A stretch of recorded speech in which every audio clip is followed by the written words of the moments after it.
जिस तरह से हमारे सिख भाइयों ने अपने मजहब की प्रैक्टिस पगड़ी टर्बन के ताल्लुक से पूरी कंट्री के सामने वाजे किया कि ये उनके मजहब की एक एसेंशियल रिलीजियस प्रैक्टिस है, आज जरूरत है कि हम सब मुसलमान मिलकर हिजाब के ताल्लुक से भी बात क्लियर कर दें कि हिजाब इस्लाम का एक एसेंशियल हिस्सा, एक लाजमी हिस्सा है।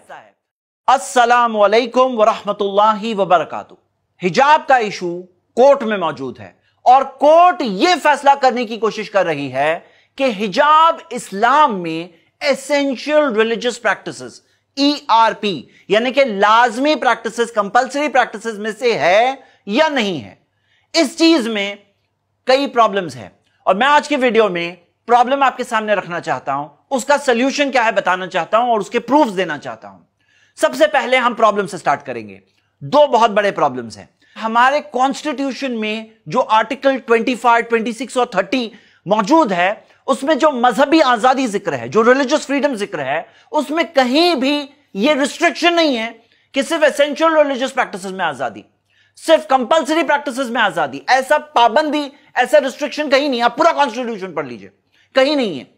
लेकिन यह पाबंदी जो लाई जा रही है कि सिर्फ एसेंशियल रिलीजियस प्रैक्टिसेस में आजादी है, यह हमारे कॉन्स्टिट्यूशन में जो आजादी है उसको रिस्ट्रिक्ट किया जा रहा है और यह रिस्ट्रिक्ट करना हमारे लिए, हमारी कंट्री के लिए नहीं सही है। दूसरी बात यह है कि इस्लाम में कौन सी चीज एसेंशियल रिलीजियस प्रैक्टिस, लाजमी प्रैक्टिसेस में से है या नहीं है, यह फैसला कौन करेगा? यह फैसला कौन करेगा? क्या कोर्ट यह फैसला करेगी या जो इस्लामिक स्कॉलर्स है, जुरिस्ट है, जिन्होंने सालों साल तक पढ़ा है, स्पेशलिस्ट है, अरबिक लैंग्वेज जानते हैं, हदीस, कुरान, तफसीर ये सब जानते हैं, क्या वो लोग इस चीज का फैसला करेंगे या कोर्ट ये चीज का फैसला करेगा? आप खुद सोचिए, हर फील्ड के एक्सपर्ट्स होते हैं। हकीकत तो यह है, इस्लाम एक ऐसा रिलीजन है जिसके अंदर क्लियरली दिया हुआ है कि ये सारी चीजें फर्ज है, कंपल्सरी है, अगर नहीं करेंगे तो गुनाह मिलेगा। और कुछ चीजें हैं जो मुस्तहब है, जिसे लोग सुन्नत भी कहते हैं, यानी कि रेकमेंडेड है, जो करेंगे तो सवाब मिलेगा, नहीं करेंगे तो गुनाह नहीं मिलेगा। तो हम ये देखते हैं कि ये दोनों में क्लियर फर्क है, फर्ज और मुस्तहब। तो ये फैसला कौन करेगा? इस्लामिक स्कॉलर्स करेंगे। मैं आपको सुप्रीम कोर्ट की जिस बेंच ने बाबरी मस्जिद के केस में जजमेंट दिया था, उनके वर्ड्स पढ़कर सुनाना चाहता हूं। It is inappropriate for this court to enter upon an area of theology and to assume the role of an interpreter of the hadith। वो कह रहे हैं कि इस कोर्ट के लिए मुनासिब नहीं है कि थियोलॉजी यानी मजहब के एक एरिया के अंदर वो दाखिल हो जाएं और हदीस के इंटरप्रेटर, हदीस की शरह का काम कोर्ट करने लगे। वो कहते हैं ये हमारे लिए मुनासिब नहीं है और हकीकत में मुनासिब नहीं है। तो इस प्रॉब्लम का सोल्यूशन क्या है? सोल्यूशन ये है कि पूरे के पूरे मुल्क को मिलकर के हमारे कॉन्स्टिट्यूशन में जो आजादी दी गई है, मजहबी आजादी, बगैर कैद, बगैर रिस्ट्रिक्शन, सिर्फ एसेंशियल रिलीजियस प्रैक्टिसेस की आजादी नहीं बल्कि मजहबी आजादी जो दी गई है, उस आजादी को हम सबको डिफेंड करना होगा। और मैं अपने दूसरे मजहब के भाइयों से भी कहना चाहता हूं कि यह मैटर सिर्फ मुसलमानों का मैटर नहीं है। आज खुद हम देख रहे हैं कि इंटरिम ऑर्डर में जब हिजाब पे रिस्ट्रिक्शन आया हुआ है तो दूसरी मजहबी प्रैक्टिसेस में भी प्रॉब्लम आ रहा है और यह तो शुरुआत है। आज हिजाब की बात है, कल दूसरी बातें आएगी, कल दूसरे मजहब, कल्चरल ड्रेसेस तक भी बात जा सकती है। सही बात तो यह है, इस कंट्री का एक कैरेक्टर है, वो है टॉलरेंस। अलग अलग मजहब वाले मिलकर कैसे रहते आए हैं, अलग अलग कल्चर, अलग अलग ट्रेडिशंस वाले कैसे मिलकर रहते आए हैं, एक दूसरे के साथ टॉलरेंस की वजह से। दूसरी बात मैं मुस्लिम भाइयों और बहनों से कहना चाहता हूं, जिस तरह से हमारे सिख भाइयों ने अपने मजहब की प्रैक्टिस पगड़ी टर्बन के ताल्लुक से पूरी कंट्री के सामने वाजे किया कि यह उनके मजहब की एक एसेंशियल रिलीजियस प्रैक्टिस है, आज जरूरत है कि हम सब मुसलमान मिलकर हिजाब के ताल्लुक से भी बात क्लियर कर दें कि हिजाब इस्लाम का एक एसेंशियल हिस्सा, एक लाजमी हिस्सा है। और मैं आप सबको उभारता हूं कि यह एक ऑनलाइन पिटीशन है।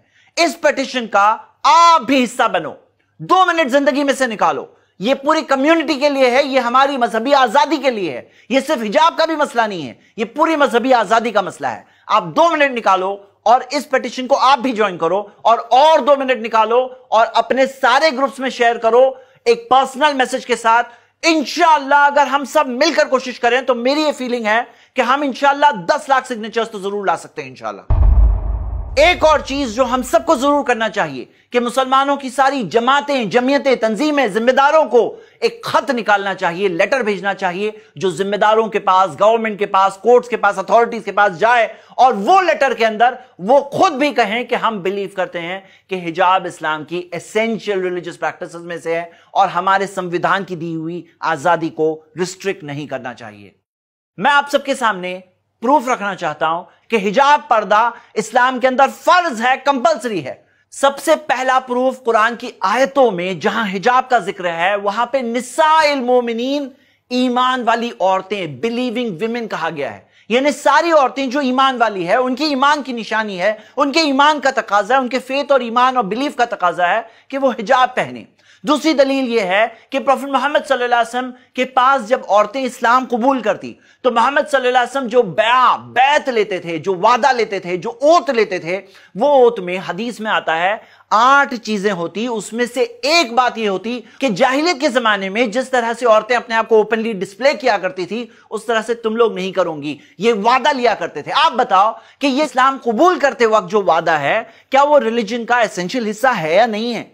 नंबर 3, आपको कई हदीसें मिलेगी जिसमें जहन्नम की आग के ताल्लुक से वार्निंग है और जहन्नम की आग से बचाना क्या किसी मजहब का एसेंशियल हिस्सा है या नहीं है, आप खुद सोचिए। नंबर 4, इस्लाम के अंदर जिना हराम है, नाजायज ताल्लुकात, अडल्ट्री, फॉर्निकेशन इस्लाम में हराम है और उसकी तरफ ले जाने वाली सारी चीजें वो भी हराम है। इसे सद्दे जरिया कहते हैं, मतलब एक चीज गलत चीज की तरफ ले जाने वाली सारी चीजें भी मना की गई है। नंबर 5, ये एक ऐसा टॉपिक है कि जिसके अंदर पहली सदी हिजरी यानी प्रॉफेट मोहम्मद सल्लल्लाहु अलैहि वसल्लम के जमाने के बाद से ही स्कॉलर्स में इजमा है, इत्तेफाक है, यानी स्कॉलर्स में इस मौजू पर कोई इख्तिलाफ नहीं है, कोई डिसएग्रीमेंट नहीं है कि हिजाब पर्दा इस्लाम के अंदर फर्ज है, कंपलसरी है। आखिर में मैं आपको यह बात याद दिलाना चाहता हूं कि इस देश के नागरिक होने के नाते हमारी यह जिम्मेदारी है कि हम इस प्रॉब्लम के सल्यूशन का हिस्सा बने। जो कुछ हम कर सकते हैं वो जरूर करें, जरूर इस पिटीशन का हिस्सा बने और इस खत को जारी कराएं। शुक्रिया। अस्सलाम वालेकुम।